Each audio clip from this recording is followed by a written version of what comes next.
Our hero Dan Wang took on the entire world of martial arts, known as Jiang Hu, and earned the title of Fist King by defeating his enemies using only his fists. No one could match him until a group of evil mercenaries suddenly jumped out and attacked him one day. He slashes down on most of them, leaving just 2 alive. These 2 are so desperate for money that they won't hesitate to kill their own friends to get it. Their cruel ways and the mark on their weapon tell Wang exactly who they are. Wang charges at one of them, shouting that he will end it all with 10 quick hits. Though he lands 9 powerful blows, the puppet master keeps Wang pinned with thin threads while his rival slashes him open. Before he even stopped breathing, he managed to hit his enemy in the jaw for the 10th time. And so, Dan Wang's life ends, driven by one last desperate wish to strike his enemy before he dies. He wakes up inside the Jua safe house, now living as Li Jinan, the eldest son of the Yunhe merchant family. When he wakes up, he checks for injuries and finds none. But seeing his new face in the mirror, he's so shocked he thinks someone just put a mask on him. He checked it over, then tossed the idea out. Once the maids rush off to find a doctor, he chooses to get his bearings and starts looking around. As he moves, he realizes his body is so fragile that just getting around feels like a huge struggle. Finally, he stumbles upon a journal belonging to the Yunhe merchant group, the mighty and well-known trading dynasty of Jua Mountain. After glancing through the journal, he realizes he's trapped in the body of Li Jinan, a rogue who seems to spend his days chasing women and gambling with his last coin. After taking a closer look, he realizes he must have been reborn as Li Jinan. Right then, his doctor, Gongan, slips in with a sly, fox-like grin and quietly checks his pulse. He pulls his hand back and lets him know he's okay. The snake doctor then serves him a bowl of dragon and phoenix soup, insisting it is a healing tonic. In truth, that soup acts like poison for Jinan, who is already too sick to handle it. Jinan doesn't speak, but quietly figures out that Dan Wang died only a little while ago, which means his enemies are still out there. Thinking about his old doctor and former foes, he decides to end their lives now that he has a second chance at living. Ever since Dan Wang became Li Jinan, his maids have been readying a special breakfast for him, excited to finally give him a real meal after all those days of just eating porridge, and they're rushing to finish up because Jinan could be back from his walk any minute now. Her words stop suddenly as the door swings open and Jinan walks right in. He inspects the breakfast, then instructs them to keep things simple from now on, just like this. As he walks toward his room, a maid notices his stronger body and tells the others, who all agree he looks much healthier. After a while, Jinan starts to eat his breakfast when the sly snake Gongan Meng arrives to ruin his mood. Jinan grumpily lets him in, but Gongan feels the rudeness and still wears a huge smile as he greets him. Jinan watches him with a doubtful look, knowing this man always has a hidden plan whenever he arrives. Jinan wears a smug grin while plotting to force him to admit his crime. To figure this out, he casually asks Gongan why he is there. Just then, Gong bursts into his usual dramatic act, claiming he can't stand being alone. So he comes to visit Jinan and, in a sneaky move, points out that Jinan's skin looks different, ruining all the progress Jinan had made in just one sharp remark. This catches Jinan's attention, and he jokes that Gongan must be trying to trick him into drinking the dragon phoenix soup. Gongan doesn't expect him to know anything about the soup, so he quickly explains that dragon phoenix soup is just a nourishing tonic. Jin casually mentions that it's toxic. Gongan snaps that he's just a doctor. Then, seeing he's about to get caught, he dramatically declares that since Jinan doesn't need him, he might as well leave. Before he could take a step, Jin's voice stopped him cold. In the dark, Jinan questions if Gongan is truly the master here, since that man just walks in and out of his room whenever he feels like it. Seeing his face, Jinan laughs and says he's just kidding, while Gongan nervously goes along with it. Jinan asks Gongan for writing tools so he can send a letter, but once Gongan brings them, Jinan insists that Gongan write it himself. He orders Gongan to stay in the villa because of his terrible sickness, then shocks him by saying his life is too long, so Gongan must ask his master for help on what to do next. Noticing his look, Jinan asks why he stopped writing, tries to laugh it off, and asks Jinan to explain further. Before he can finish speaking, Jinan hurls a chopstick that scrapes his neck and sticks into the wall behind him. Gongan, now truly scared, rushes to check the deep cut on his arm. Jinan's face grows stern as he declares that he is no longer the Li Jinan Gong knows. Gongan pretends to act clueless, but Jinan cuts right through his act and reveals that while Dragon Phoenix soup is a health tonic, it will poison Jinan's weak, sick body, and Gongan, who should know better as a doctor, clearly doesn't. He forced Jinan to drink the soup the day before, and by the next morning, he was carefully checking Jinan's pulse to see how it had changed. Not only that, but when Jinan told him to leave the soup on the counter, the man's face showed he was ready to kill.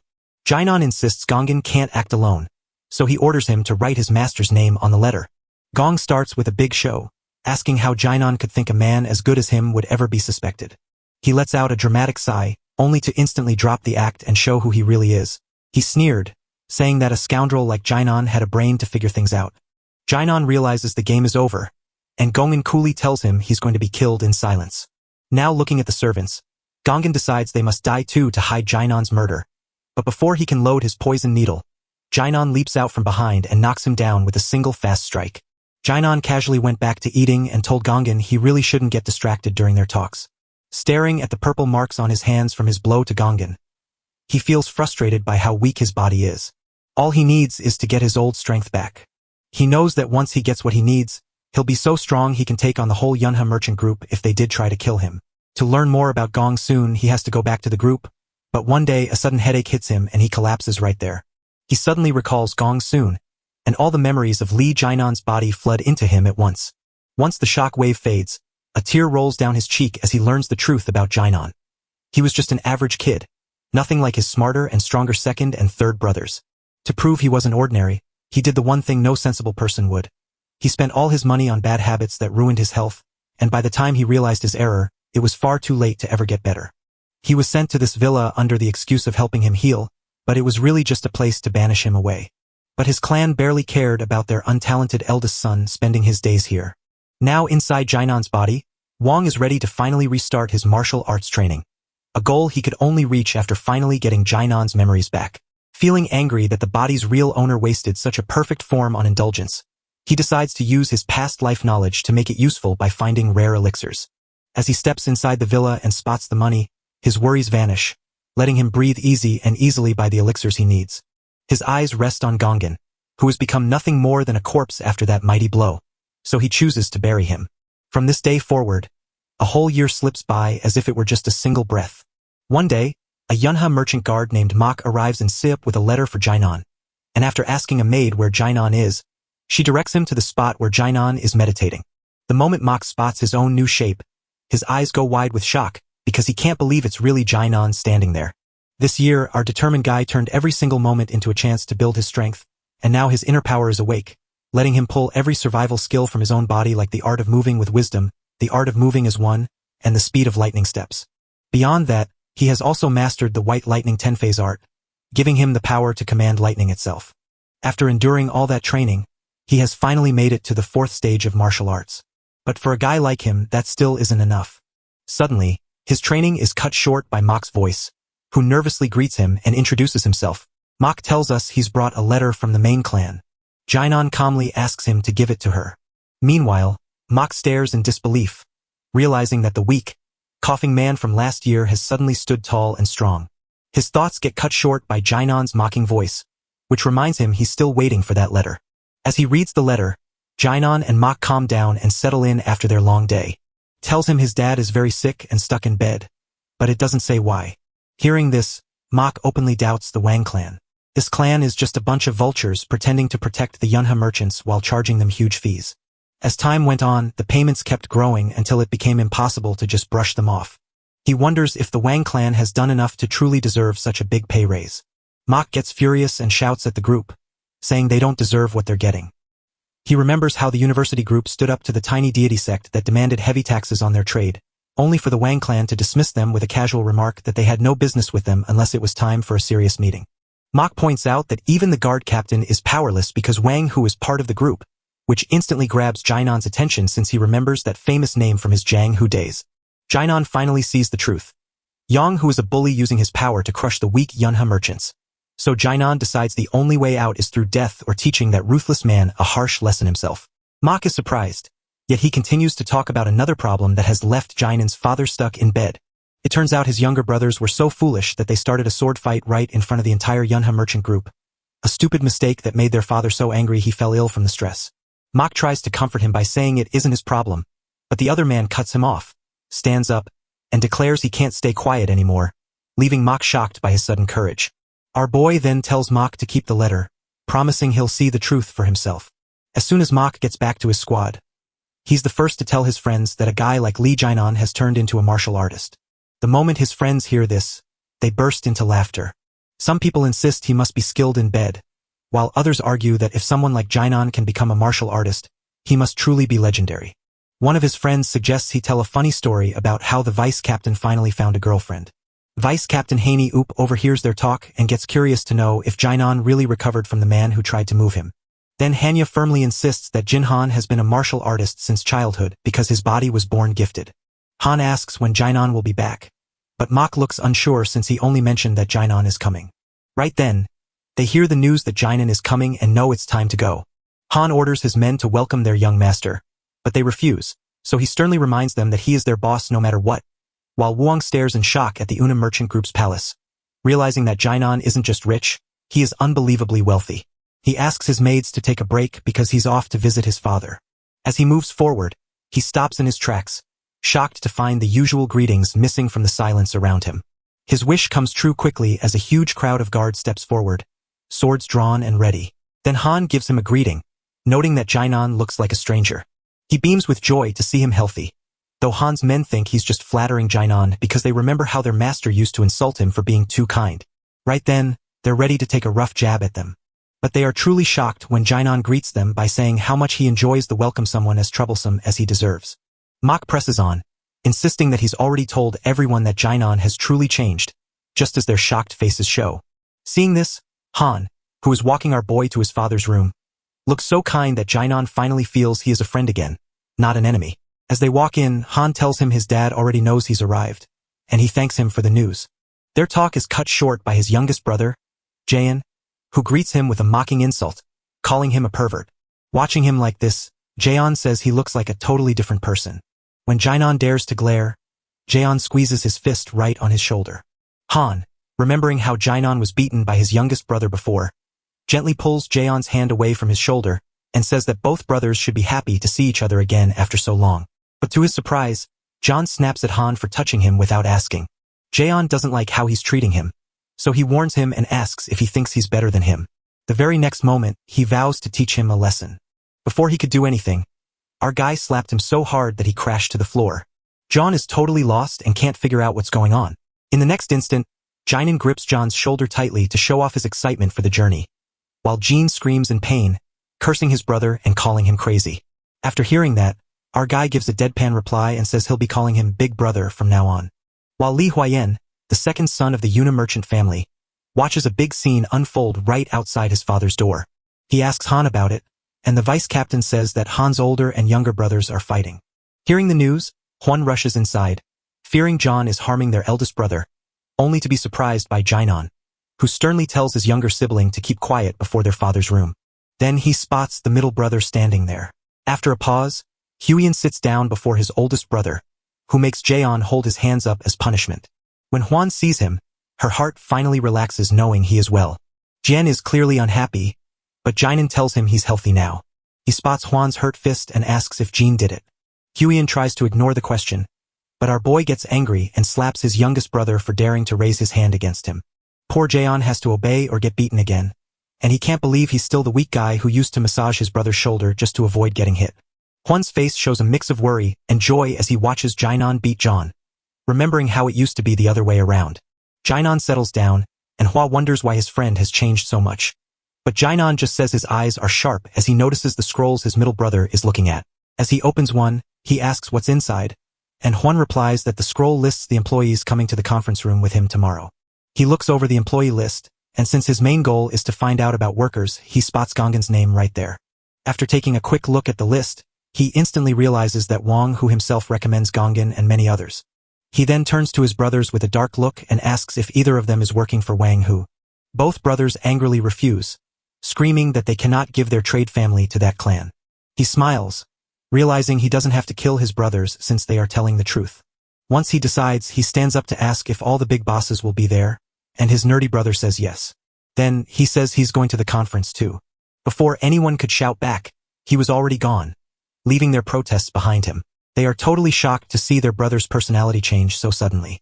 At that very moment, Jaeon decides he wants to climb Jua Mountain too, while Jainan waits by his father's door, then steps inside once he gets permission to enter. His father, the leader of the merchant group named Sayong, spots him right away. He wonders about the noise outside, but Jainan just shrugs it off and sits down. Then he shares a rumor that his father is under huge stress, and his dad confirms it, saying he's always been stressed but now his aging body can't handle it anymore. Then his father reaches out to touch his son's face, marveling at how healthy and different he looks before gently asking if he is truly Jinon. And as the father expresses his joy and holds him tenderly, something deep inside him wakes up because although he was born Wang and never felt a parent's love, he suddenly understands what it is to have a father, recalling his dad as a man who was strong and built like a mountain. But now holding his hand, he sees how weak his target has become. At that moment, he comforts him by promising to wipe away everything that led to this mess. His dad doesn't believe him, but the son insists men shouldn't worry because he's got everything under control, and seeing his determined face, his dad starts to sweat too. The next morning, everyone meets in the Yunhe merchant group's conference room, while Huan briefs them all. Wu Yonghu is there too. The men below him, confused about where he went, spot Jinan right away. Wang thinks Jinan is here to strengthen his spot in the group, while Huan finishes his talk and asks if anyone has any objections. Just as he was about to move forward, Wang who suddenly threw up his hand and demanded something first. He recommends a new guard to protect Jinan, who has none right now.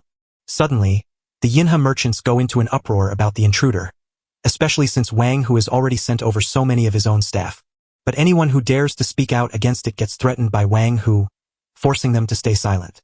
Wang who asks for any objections to his plan, but the room stays deathly silent as everyone is too terrified to speak up.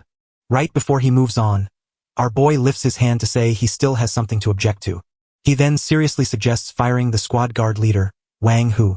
The Yunhe merchants start to worry when they hear this news, as the Wang clan laughs off his warning, thinking he's just joking since they need Wang Hu to keep their merchants safe.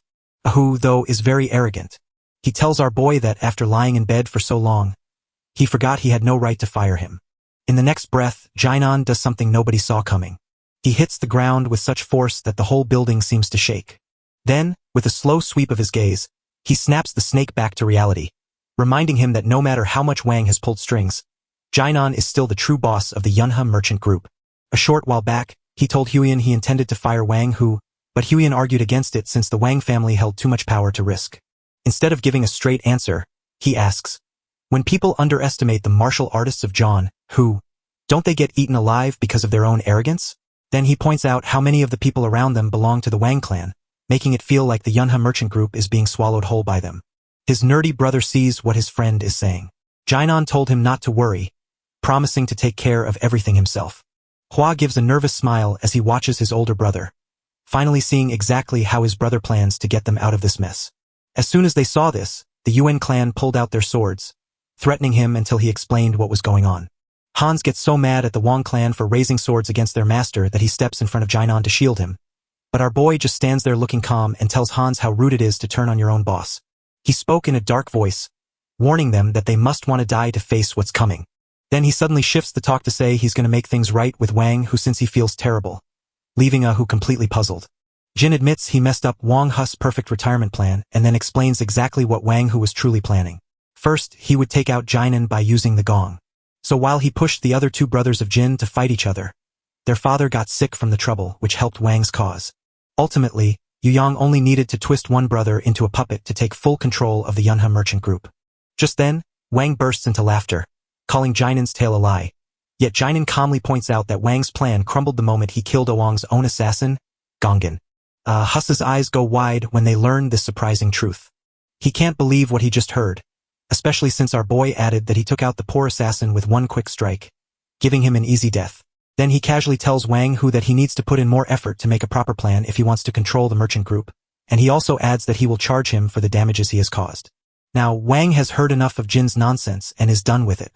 With pure rage, he clenches his fist and vows to end his life. Before he can hit anyone, Jinan stops the punch with his own hand. As soon as their fists collide, Wang Hu feels a jolt of lightning energy and knows Jinan has finally become a true martial artist. Everyone around them is stunned by how powerful our guy is. On the other hand, Jinan shouts loudly that Wang is attacking someone who has just healed up. He decides to let it go since they are about to have an official duel. The crowd holds its breath as the official duel finally begins. Hu wonders if that will be enough. He flashes a smug grin and says, "I'll duel you until one of us is dead." After hearing this, Wang Hu calmly notes that Jinan must have been trained by a strong sect, given his sharp skill and quick fighting style. Raising his sword, he shouts that he will show Jinan the real difference between them. But Jinan quickly dodges the strike and ignores the insult. As he ducks, he punches Wang in the stomach and shouts that he has a century more experience than Wang Hu. Asa coughs blood and can't believe Jinan's amazing skill.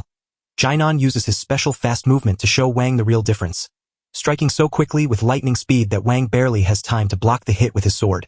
The two keep fighting, with Wang Hu swinging his sword and Jinan blocking every hit with his bare hands.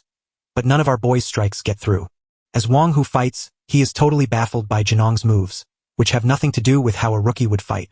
His moves are like a master fighter's, but Wang isn't giving up on taking down Jinan. His team cheers as they see him ready to finish the battle. With that, Oang ignites his three-form sword art. Jin dives down to dodge the hit and fires back with a lightning-fast punch.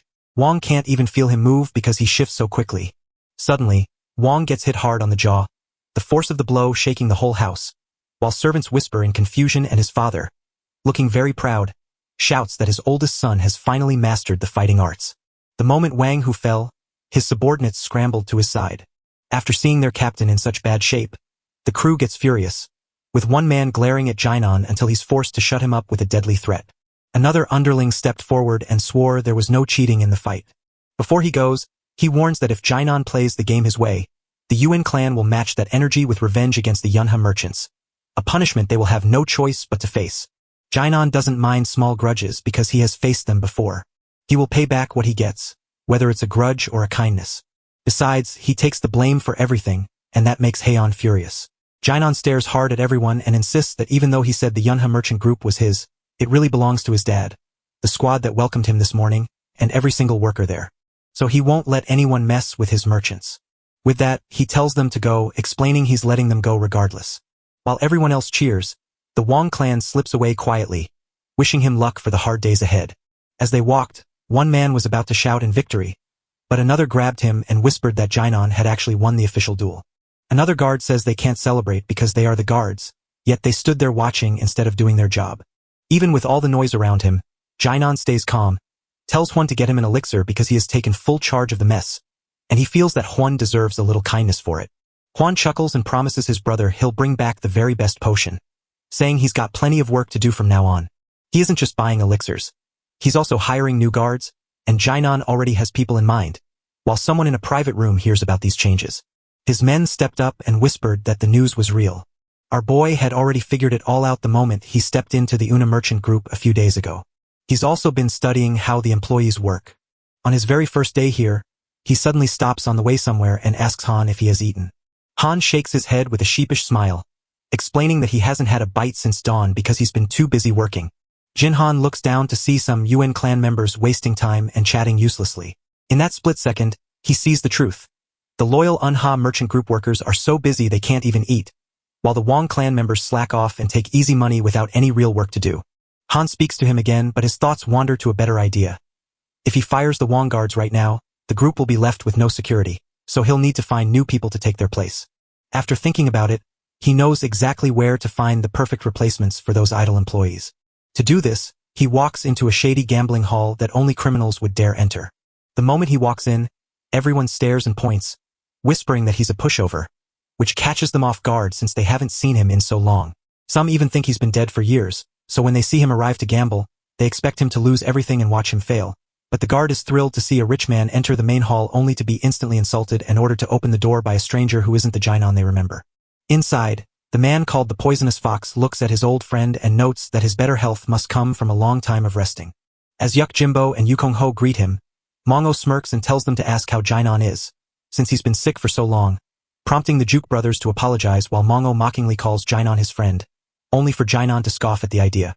At first glance, they look like childhood friends, but Mungo is just using that fake friendship to bully him and steal his money by taking advantage of his weaknesses. With a grave look, he wonders if the new generation has twisted the meaning of friendship beyond recognition, while Jinan, not knowing his true thoughts, eagerly pushes him to gamble, claiming it's been far too long. He really wants to cheat him out of a lot of money, believing no one else is stupid enough to get caught, so he acts friendly and promises to treat him well just because he's back. When he stayed quiet, she got angry and pushed him to speak. Jinan calmly says he's thinking, and when his vulture of a friend pushes for an answer, Jinan stays silent, sitting there and weighing whether to kill Mayan Ho or not. To him, Mong Ho is just a worthless scumbag he has no use for, while the Yuke, despite acting like thugs, actually possesses valuable skills that are being wasted under someone like Mango. With his decision finally settled, Jainan rises and calmly asks Mungo to hand over the vault key. Mongho blinks in surprise and asks why Jainan suddenly needs money. Jainan replies calmly, promising that this is just a single time taking out money. He adds that the interest on the thousands of Niang Mungo owes him for the gambling den, plus medical money for the beatings, adds up to about 100,000, which should be plenty, but Maiho bursts out laughing and mocks him by asking if he learned his math while away. He sneers and shows off the vault, boasting that it holds not only the money Jainan wants but also heaps of gold, silver, and jewels. However, he insists that Jainan is a fool if he thinks he'll walk away with anything. At best, he might lend you some cash if you're desperate, but the vault key is absolutely off the table. Mongo's anger boils as he remembers how our boy faked sickness just to steal the vault key while ignoring him. So he coldly orders Jainan to wake up and reminds him who owns this place. Then Mungo leans in so close that their faces nearly touch and asks if Jainan wants to die, but Jainan stays silent. After giving up on words, Young Ho snaps at his minions to beat Jainan to a pulp. Suddenly, a Yuck brother lunges to smash his head onto the table, but seeing Jainan's grim face, he realizes this is Jainan being kind.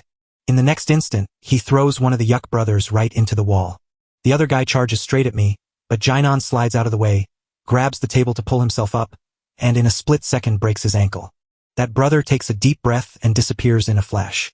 Jainan spins around, shocked to see the Yuck brothers getting back up with broken bones but no fear in their eyes. Seeing that made him feel fired up and ready to get them. Both brothers rush at him, but in a flash, Jainan disappears and suddenly finds himself behind them, moving so fast it looks like a blur. He grabs both of their heads and smashes them together, telling them in a cold voice that he won't warn them again. Now that the rowdy brothers are gone, only the cowardly Mongho remains, hiding behind where they used to stand. Jainan looked at his old friend and wore a dark, creepy grin. Maiho tries to hide his fear with a fake friendly voice, suggesting Jainan share his martial arts news while secretly hiding a hand behind him. But when Jainan steps closer, Maiho jumps, reveals a knife, and warns him to stay back, even though he secretly knows it's just Jainan and there's no real danger. With pure determination, he charges forward, ready to end the battle with one powerful blow. He smirks from behind the table, foolishly thinking it will protect him. Jainan sweeps the table away, and in the next instant, a single punch from him shatters it into pieces. All that is left is a shocked and silent Mongho, whose head the hero grabs tightly in his grip. Then, he smiles and calmly admits that Counter-Strike is the winner this time. The very next second, Jainan screams in agony as lightning tears through his body, while a guard outside mutters that someone is about to die today. After the terrifying explosion, Mongho crumbles to the floor, soaked in sweat, while Jainan just brushes it off and yells for him to stop panicking. He struggles to lift his head, his eyes burning with shame as he wonders what Jainan has been doing while he was resting, and the thought slowly creeps in. Jainan probably spent all this time training just to get revenge, and though he tries to defend himself by saying he wasn't bad to him, his past actions make this payback feel unavoidable, so he forces a nervous smile and tells the boy to demand anything except the vault key.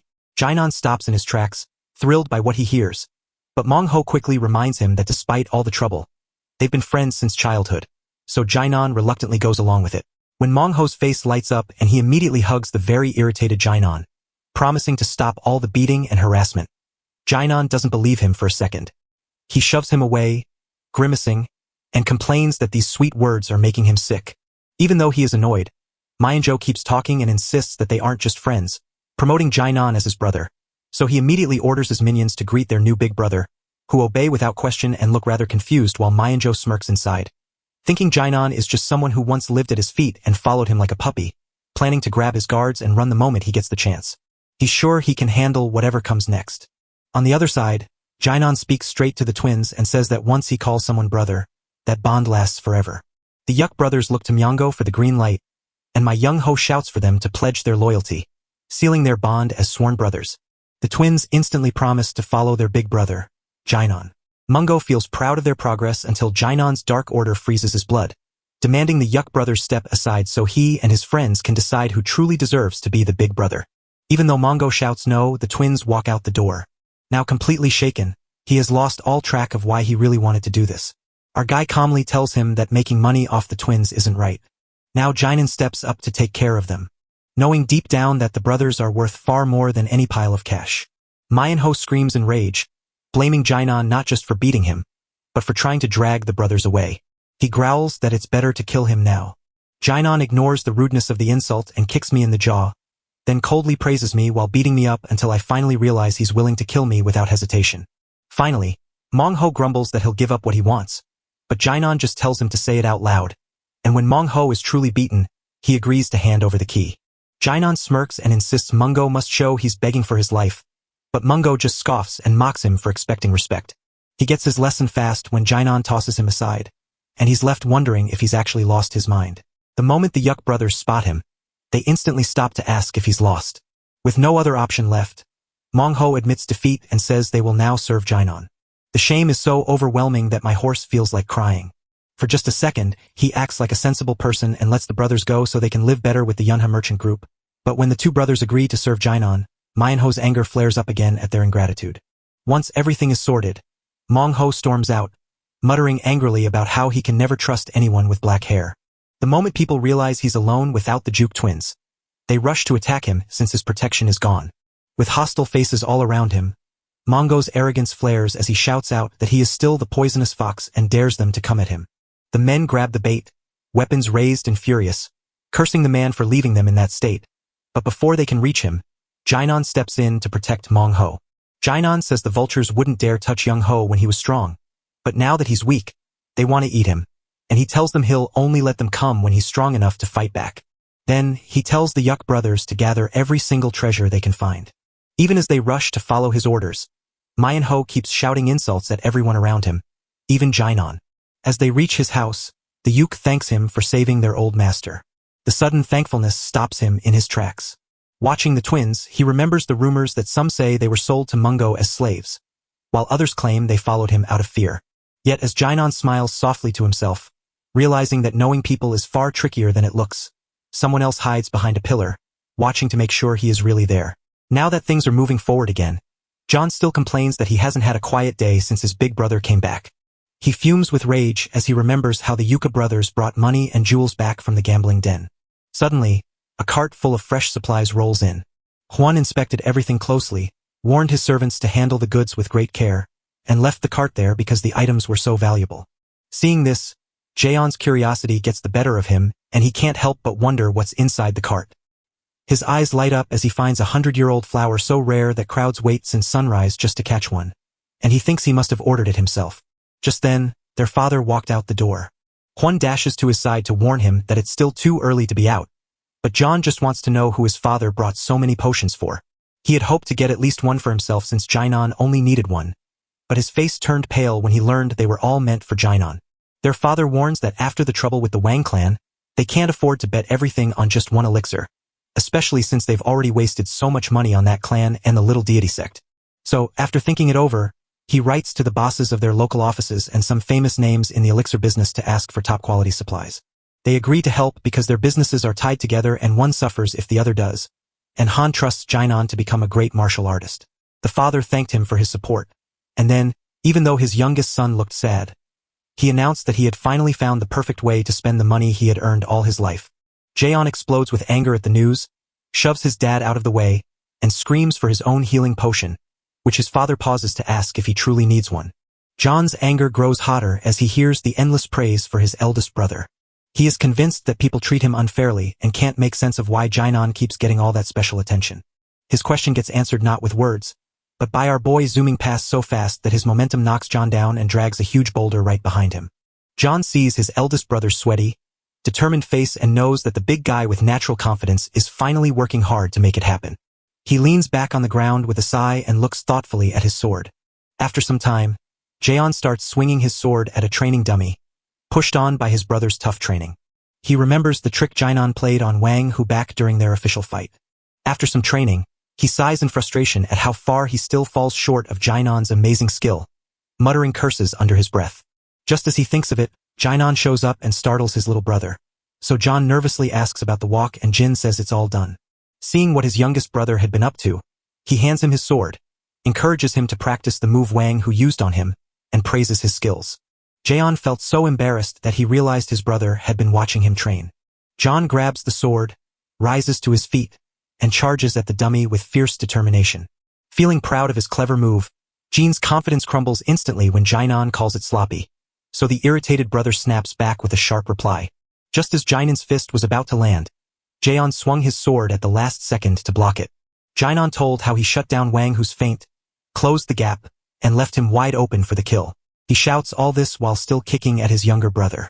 Jaeon tries to talk things out instead of fighting, but Jainan, eager to train his brother, refuses to listen.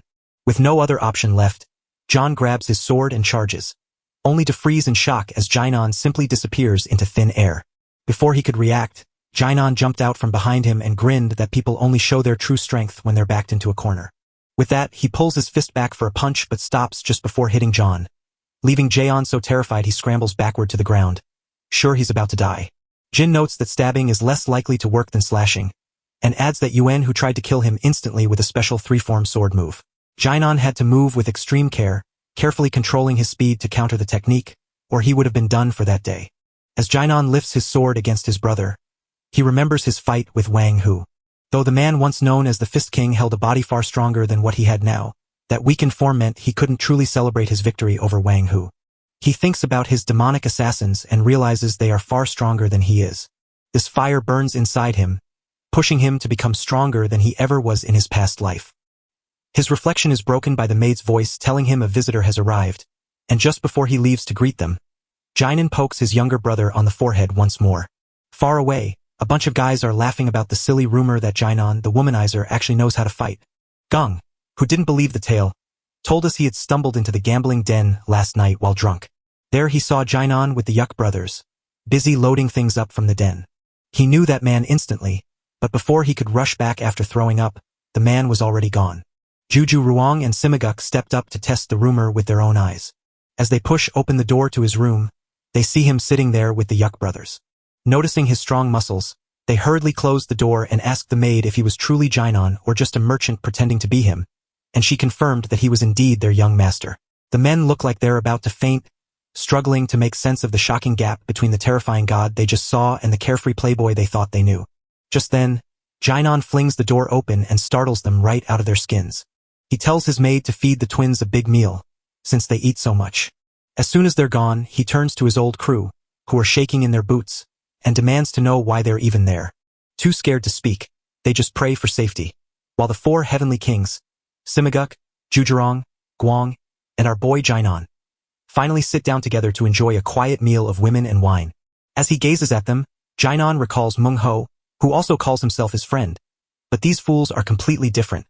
They're more like partners in mischief whose entire world revolves around women and wine. Jarong breaks the quiet by asking how Jainan is doing. While Guang stares at his muscles in shock at Jainan's training, Sima watches quietly and realizes that such a change must be more than just hard work. Jainan has truly found his way as a martial artist.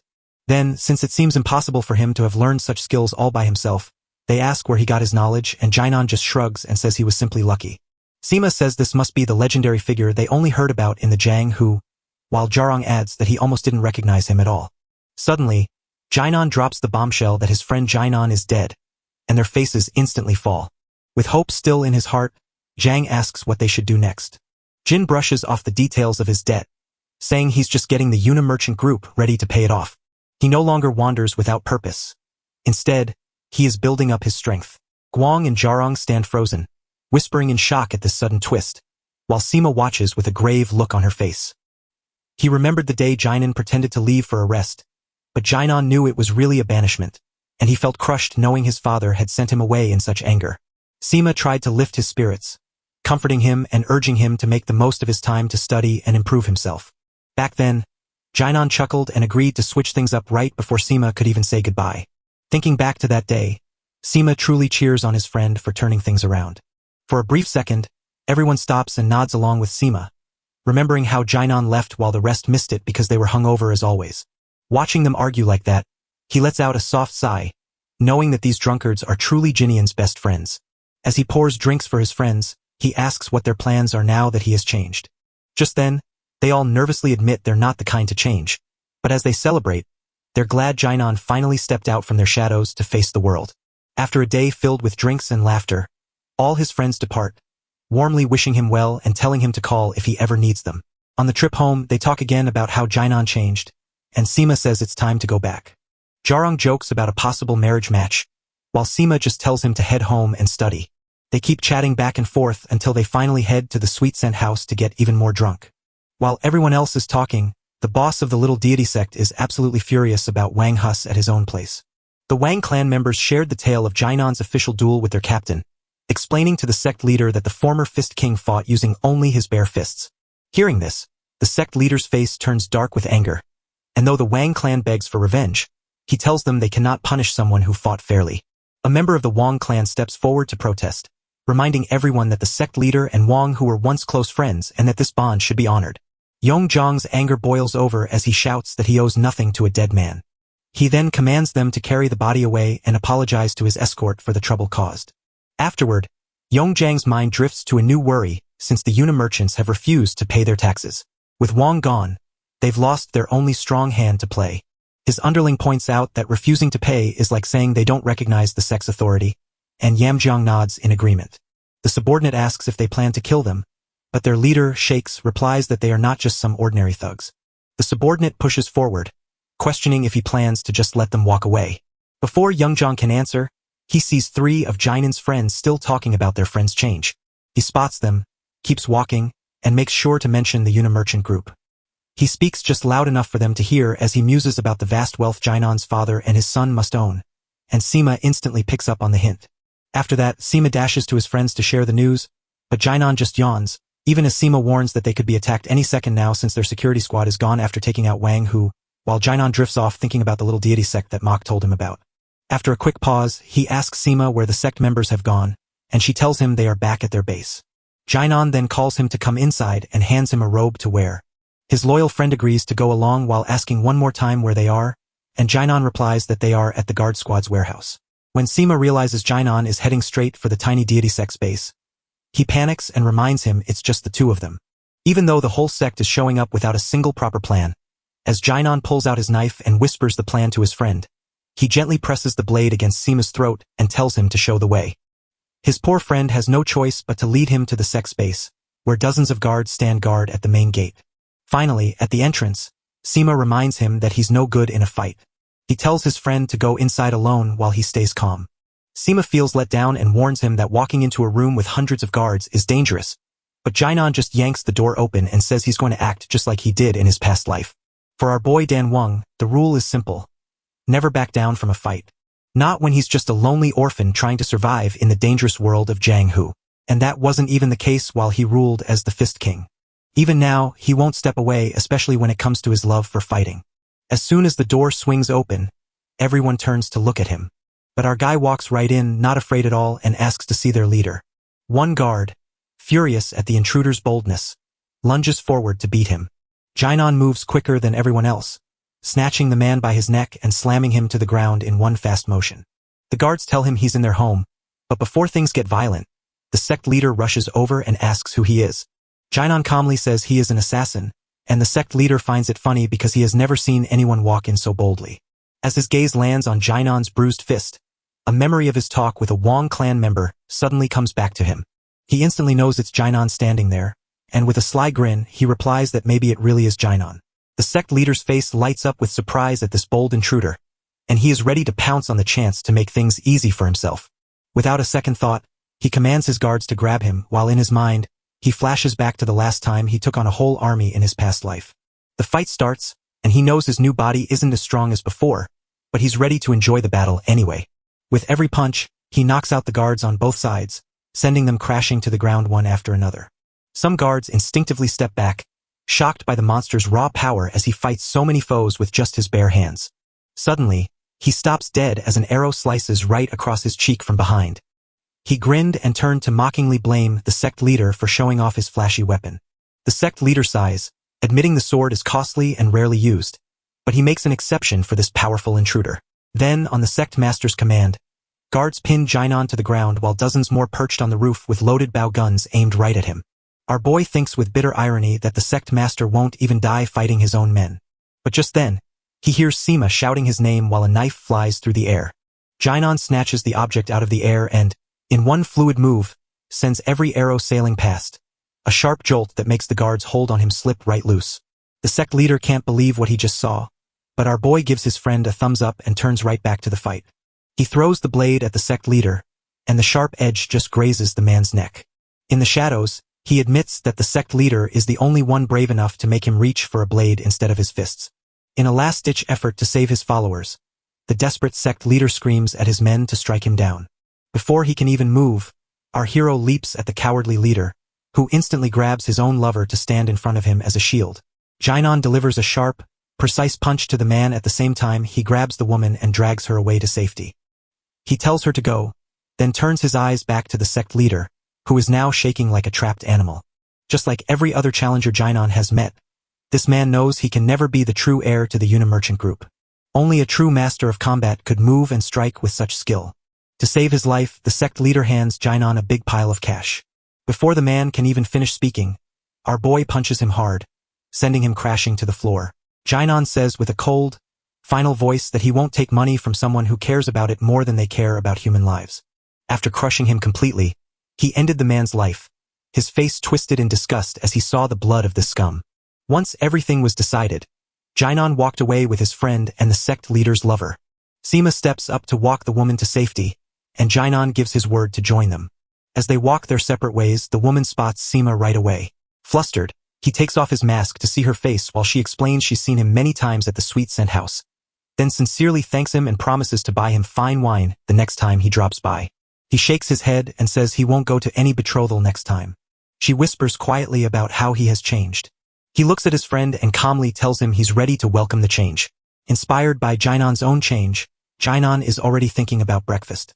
After washing up in his room, Jinon sits down to eat breakfast with the Juke brothers and tells them to eat as much as they want. Pleased by his generous nature, they ask if they can eat 7 times a day, and he agrees without even thinking twice. Then they spot the cut on his face and ask what happened last night. The question drags him back to the ambush, a terrifying memory that truly shook him to his core. This wouldn't have shaken him before, but now he knows he must push past his limits to prepare for revenge against the demons and keep the Unimerchant group strong. Right then, someone tells him he's got a package waiting for him. As he opens the box, he finds a joking letter from Guang that says he's improving but reminds him he only had 1 drink last night. Truth is, Guang was supposed to drop something off for his dad but forgot, so he's sending it over now. As he signs off, he tells Jinon to grow strong so their rogue band can survive. When Jinon lifts the lid, he discovers a stash of ancient tuber fleece flower roots inside. He stares in awe at these ancient herbs, which could be nearly 500 years old, and just might let him unlock the 5th level of his lightning magic. Then he opens another pouch to find a box inside. Inside, he finds a letter from the Taiho merchant group sent to his father as a sign of friendship. He decides his dad must have used his powerful friends to get the Taiho merchant group, the wealthiest traders in the Central Plains, to bring these priceless treasures. As he lifts the lid, his eyes go wide with wonder at the azurite essence inside, a golden treasure that makes martial artists go wild. It's second only to the legendary moonflower and the ancient snow gins, a rare elixir so precious that martial artists would kill to get it. As he breathes in the smell, he knows for sure it's the precious azurite he once tasted in a past life, but he still can't figure out how his father managed to get his hands on it. Then, he quickly tosses each tuber fleece flower root to his Yuk brothers, telling them to guard his room while he works his energy, and orders them to eat the roots once he returns. One of the Yuk brothers stares at the object in his hand with curiosity, while Jinon explains that it will make them stronger but warns them not to lose it because it's too valuable. One of them is shocked at first, but then casually admits his father brought plenty of these special drinks just for him, and Jinon sighs, finally realizing it all comes down to money.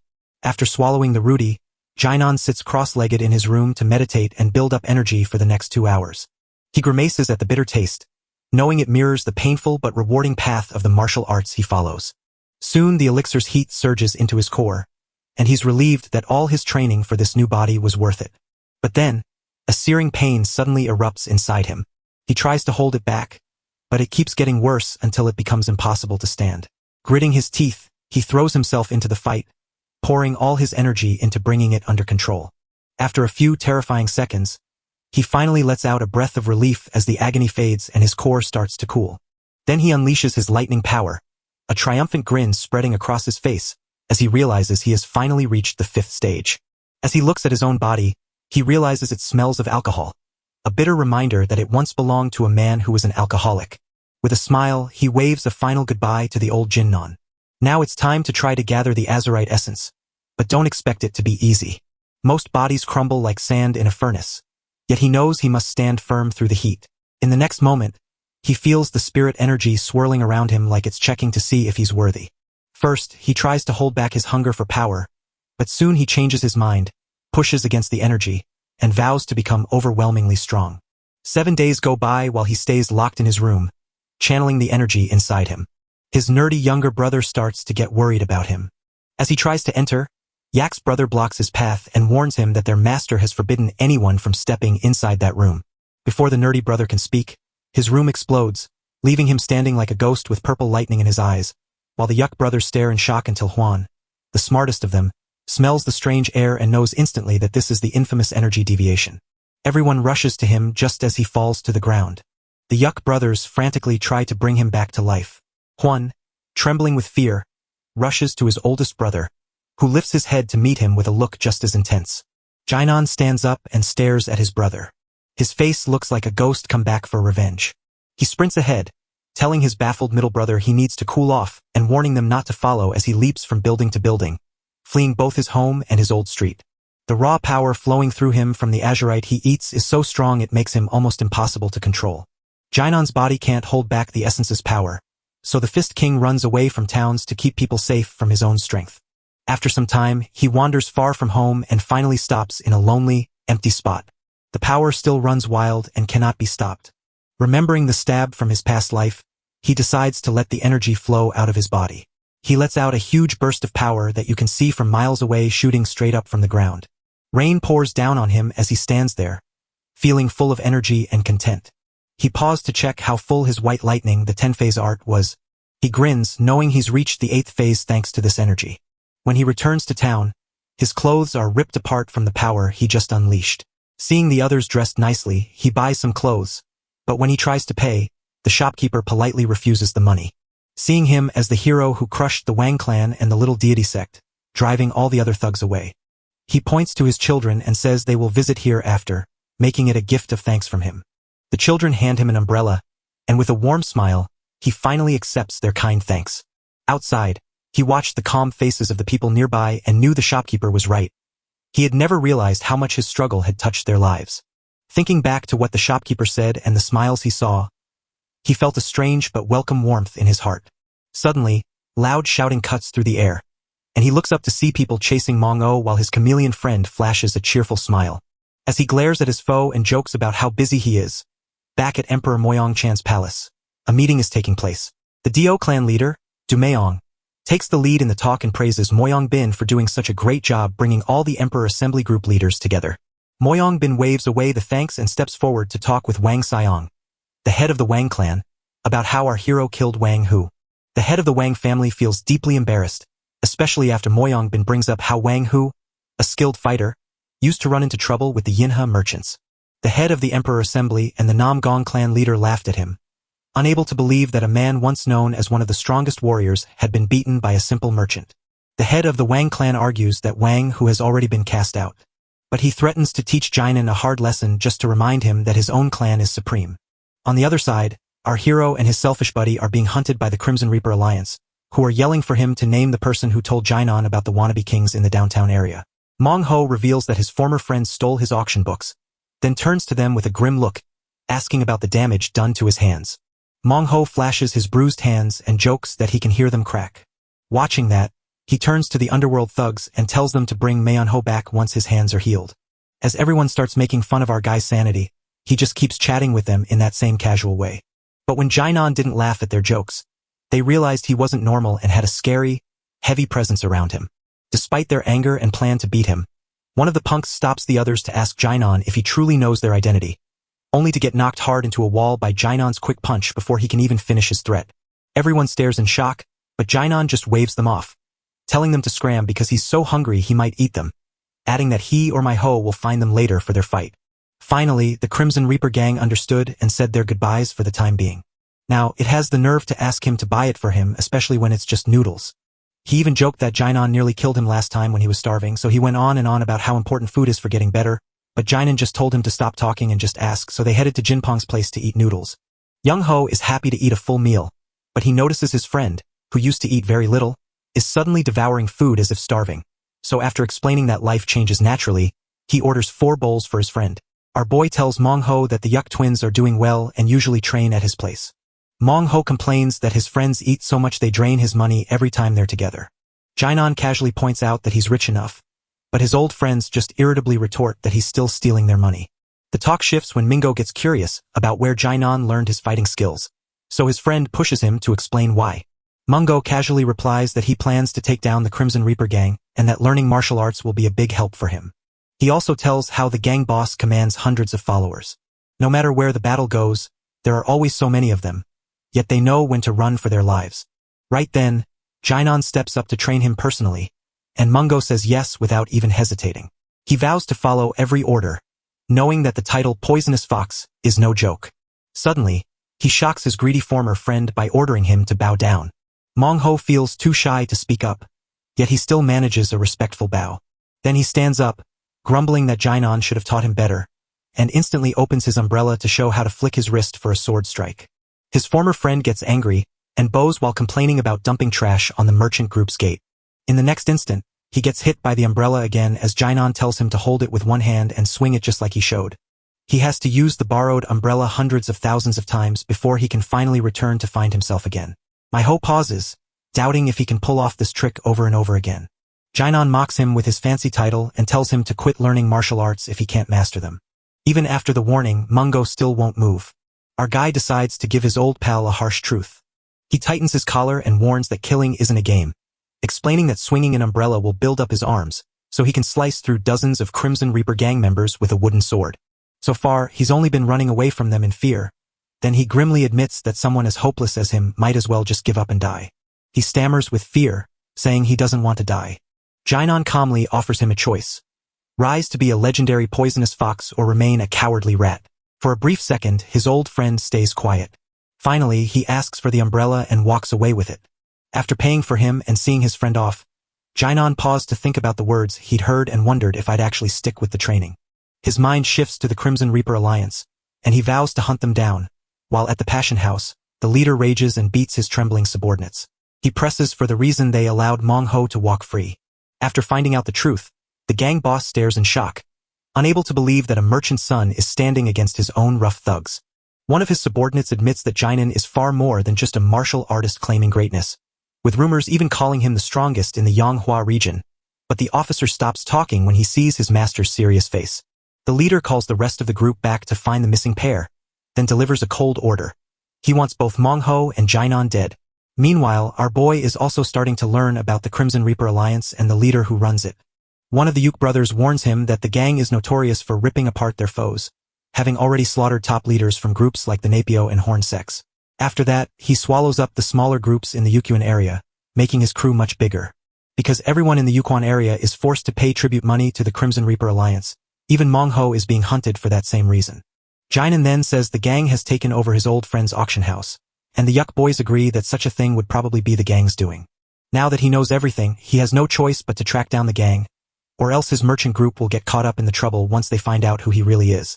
While the madam was giving orders to her workers in the Yukon shopping district of the Passion House, a sudden loud scream made them all rush straight to the girl. One of the escorts tells her that the girl is with the leader of the Crimson Reaper Alliance, but then they start to get worried about another girl who is still inside with him. After seeing the girl's poor state, the madam orders her subordinate to take the girl to her room to rest, so she can check on the new guest, while also telling everyone not to wake the Crimson Reaper's leader.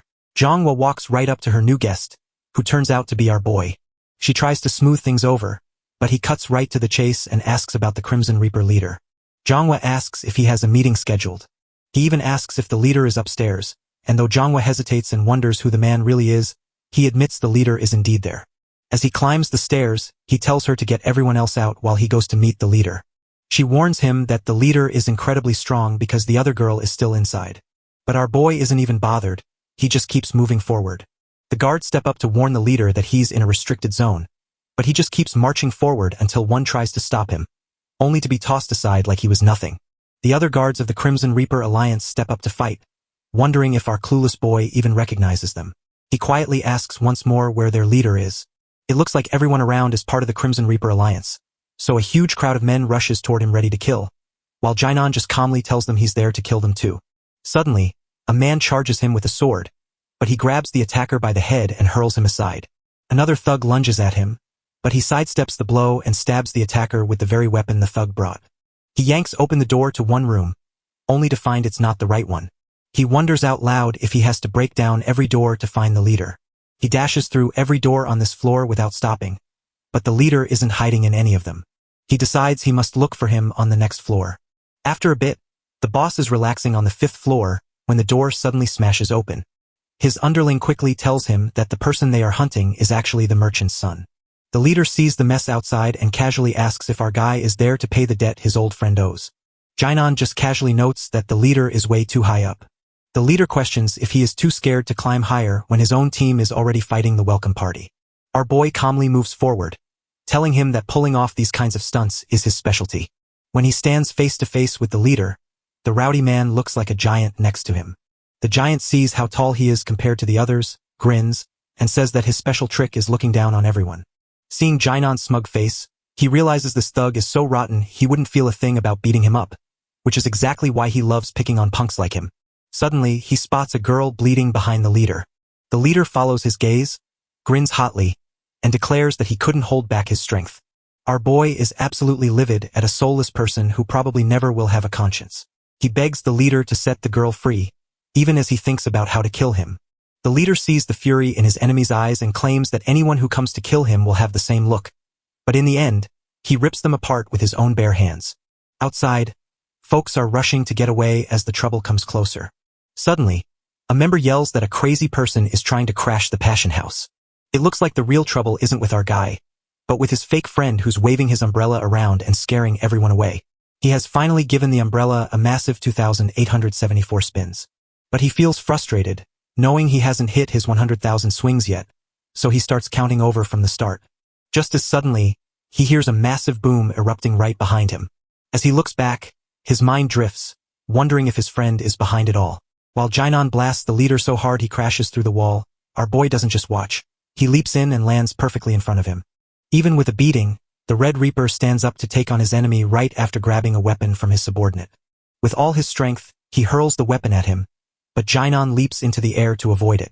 He tries again, but this time Jinan calmly pulls the chain free, while the hilt is still in the leader's hand. This move lets the Red Reaper test out our guy's strength, which turns out to be just as powerful as his own. So, he tossed the weapon aside and sprinted toward him to finish the fight using the energy from his own leap. He knows for sure that Jinan can't stop this attack. As soon as he sees the style, our sharp boy knows it's the meteor hammer and fist technique. He also notices that the man must have learned from a traditional martial artist, because his fighting style is so clean and smooth. But the leader doesn't realize that Jinan is a fist king who blocks his attack with ease. The next instant, he strikes the man hard in the stomach, making him scream out in pain. Seeing the deep wound on his stomach, the leader instantly knows Jinan's deadly fist style and steps forward with a roar. His muscles coil to unleash a fierce fight. Jinan stays calm while effortlessly grabbing the man by the neck and slamming him to the ground. The leader fights with all his might, yet he still doesn't get why he can't beat this guy. Now our boy grabs his face and flips the leader's words right back, showing that he is the one looking up at Jinan now. He starts the second part of his white lightning move, keeping a tight grip on the leader's face as the man screams in agony. As time goes by, he pushes the stage forward until he steps into the 5th phase. A Crimson Reaper lackey watches his boss writhing in pain and hearing his cries, wondering if he should help, even though his own fear keeps him frozen. One of them spots the signature moves of the White Lightning 10-stage art. When Jinan is done, everyone is stunned to find nothing but ashes where their leader used to stand. Standing up, he glares coldly at the Crimson Reaper group and demands to know who gave them the right to take the hard-earned wages of the weak as taxes and tribute. Then he dares them to come challenge him if they think they're tough, threatening that they'll meet the same fate as their own leader, while the Crimson Reaper Alliance gloats that one man can't possibly stop them. Then, Mongho gazes at him and asks if they can stop paying tribute now that the Red Reaper is gone. The man next to him warns that Jinan might soon start asking for tribute money, but Mongho quickly shakes his head and insists that his old friend would never do such a thing. He knows his friend is already rich enough that he never has to resort to such tricks.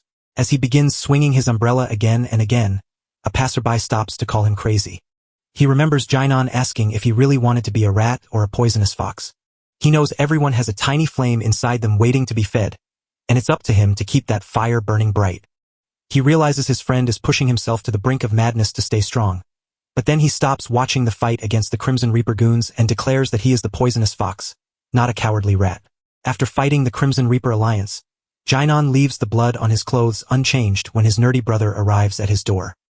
He tells a lie about going for a drink, while his middle brother seeks advice, only for the worried one to press him about the blood, which our boy soothes him over by confirming it isn't his, a fact his brother already knows. After finally reaching his goal, Wei-on thanks the merchants for their precious elixirs by offering a gift, but before sending one to the Taiho group, he asks how much the medicine is worth.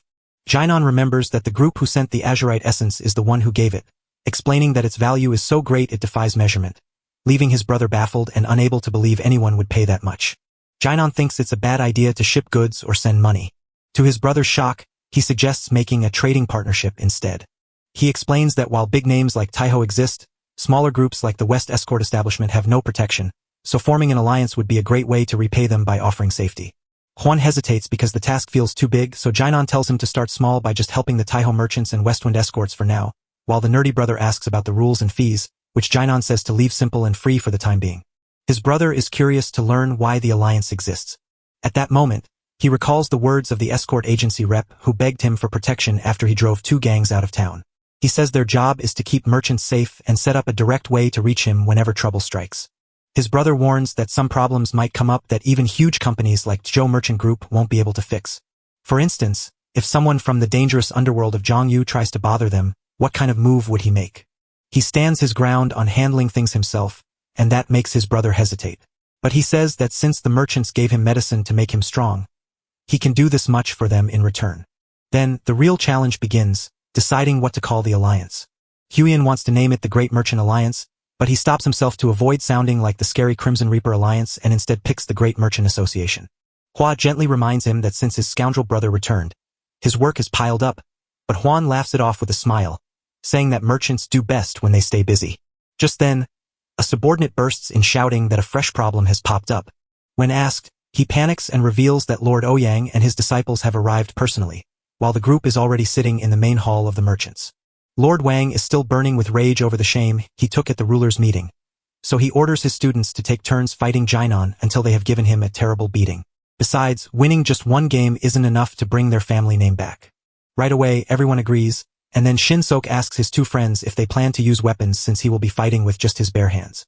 Yang Myung agrees to fight with his fists, but Wu, feeling less sure, wants to use his sword while his brother teases him. Wu explains that Jinon has already beaten Wang Hu, a skilled fighter, yet his brother scoffs at the idea, insisting Wang Hu wasn't strong enough. Finally, he arrogantly commands the servants to bring Jinon himself. But instead, the Yuk brothers show up to tell everyone that their master wants them at the annex. Soon enough, the guests stepped up to the boy who had been waiting for them. He greets them and the 3 fighters all tell him who they are. He is surprised to see Lord Wang, who apologizes for the unexpected visit, but admits he simply couldn't stay away from witnessing his strength. Jinon knows they want a duel and asks how it will go, while Lord Yuan tells him to fight all his disciples so they can learn from him and spells out the rules. If anyone passes out, can't move or tumbles out of the ring, they're out.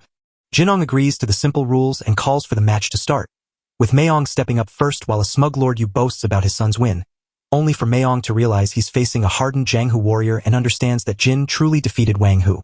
Jinon asks about his weapon, but before Mayong can even finish his reply, Jinon delivers a hard punch that sends him crashing into the far wall. The cup in Lord Yuan's hand shatters instantly from the shock. Jinon quietly tells him he can draw his sword if he gets the chance, then points to the next challenger to come forward. So Woun steps up and asks Shin to look after his brother, and Shin says yes. As Wu steps up to our boy, brimming with power and techniques, Jinon cheers him on for a great fight, and the match kicks off. Without a second's delay, Wound pulls his sword. With a quick flash, he charges at our guy to hit him, but Jinon sidesteps it easily while also seeing that Wu is a real swordsman. So Jinon watches Wu's moves closely while dodging to learn how to block every attack with just his hands. And now that he has studied enough, he switches up his lightning art to start his own attack. Wound braces himself and swings his sword hard to block the attack. In the next moment, Jinon unleashes a thunderous roar that strikes his opponent like lightning, knocking him down in a single blow. Shin can't believe what he's seeing, so Mayung urges them to call off the fight and avoid adding more shame if all 3 of them lose. But Shin won't back down from a bare-knuckle fight since he has trained in the same palm strike moves himself. He challenges our boy to a friendly fight. When Jinon sees his fists, he gets truly excited to finally fight someone with real skill. With that, the 2 masters collide with their fists. Shin and Jinon trade blows for a bit, But Shin gets fed up with Jainan just blocking, so he charges his strongest move to see if Jainan can actually stop it. He spun a tornado of a palm strike right at Jainan, who grinned at the big move but called it too large. So Shin calmly grabbed his foot, made him scream in pain, and tossed him to the ground to celebrate their great fight.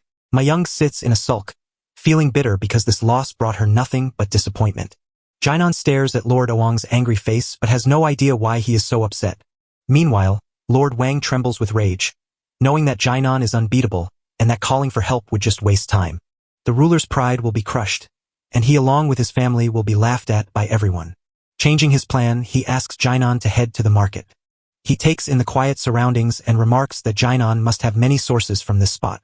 Not wasting another second, he invites Jainan to join the ruler's group.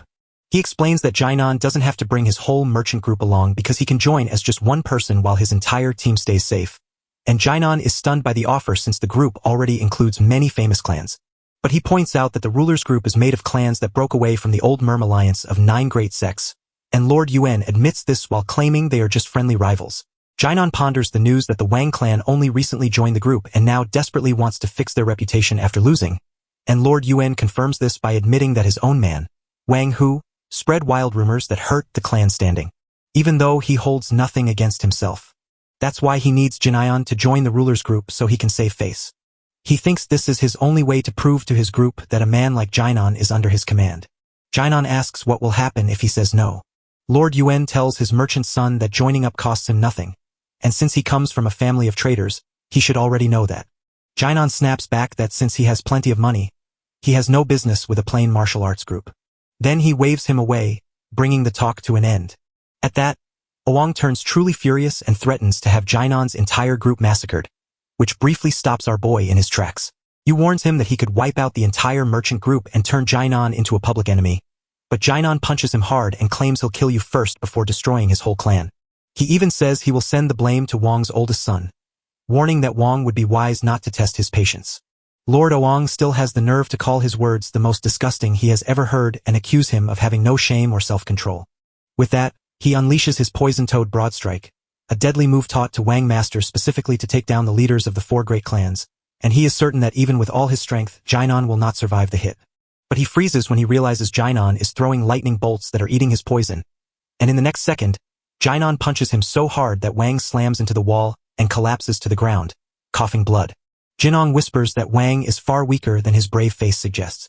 The UN orders him to kill Jainan right now because Jainan will become a public enemy and the ruler's group will hunt him down. Yet Wang is certain that Jainan will lose no matter what happens. Hearing this, Jainan stepped right up to Wang and hissed that he'd make him wish he'd never said those words again. Soon, everyone spots Jainan pulling Lord Wang by his hair. They are stunned by his state, especially his sons, but Mayung tries to speak while Jainan silences him, warning that he will face the same fate as his father. While another son frets over his father's safety, Jainan reassures him the old man is still alive and commands his team to ready a carriage. The oldest son of Wang shouts out, asking why his father would do such a thing. Jainan replies that their father threatened to slaughter his merchant group and frame him, leaving everyone stunned. So he announces he will go to the Rulers Association to report it himself and asks the Wang guards to come along as witnesses. Just as he's about to move on, Shin calls out that the ruler group doesn't even have a main office. He tells him that clan meetings usually happen at the clan heads' homes, so he heads straight to the Moyong clan's estate since it's the closest. Then he tells his guards and the Yuk brothers to keep a close watch on Lord Wang's disciple and sons. Then he calls his middle brother aside and tells him to write a report about today's trouble and send it to the Muram Alliance. They then head toward the Moyong estate. Meanwhile, in the carriage, Wang,